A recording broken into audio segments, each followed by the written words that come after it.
Qiso jacayl oo uur ku taalo ah. Qisada waxay u dhacday sida tan. Waxaan wada soconay muddo dhan 4 sano, laakiin qisada faahfaahsan ka bulsho wacan.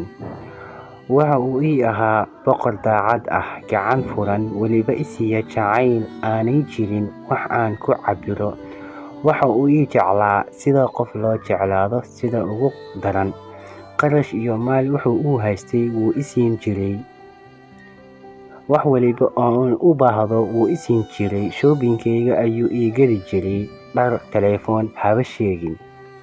Heer waxa aan gaaray gabdhaha aan saaxiibada nahay ay iga masiiraan.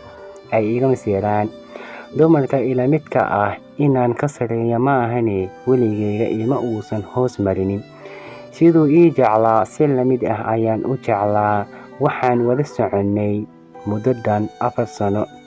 Ballanteenu wuxuu ahaa guur iyo inaan nolol qurux badan dhisano.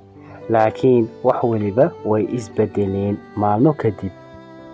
Reerkayga ayaa igu dhahay nin ayaan ku siinay. Ninka aan ku siinay nin aanan ahayn kulama rabno. Qofka aad la socoto u sheeg reerkaagu inay qof kale ku siiyeen. Way ii cuntami weysay. Wax waliba ayaan sameeyay, laakiin waxaan ku qasbanaaday inaan asaga u sheego.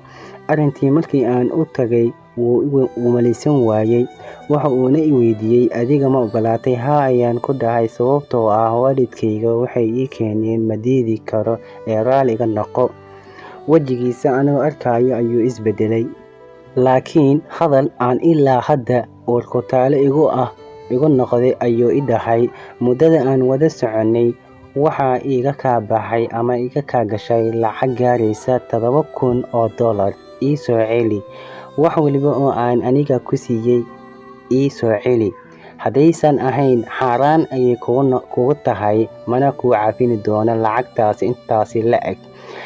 Waxaan ku dhahay, lacagtaas intaas la'eg meel aan ka keeni karo ma jirto ayaan ku dhahay. Adigay kuu taalaa, aniga waan kaa rabaa uun, ayuu igu dhahay. Culimo badan ayaan arrintii weydiiyey. Dhowr culimo jawaabo kala duwan ayay i siiyeen. Bal adiga sidee kula tahay? Maxaan samayn karaa? Taladaadu waa ii muhiim. Haddaba dhagaysto qisadaasita gabadhay ku dhacday. Maxaad kula talin lahayd? Taladaadu maxay tahay? Fikirkaaguna muxuu yahay? Barta hoose comment inoo reeb. Wassalaamu calaykum.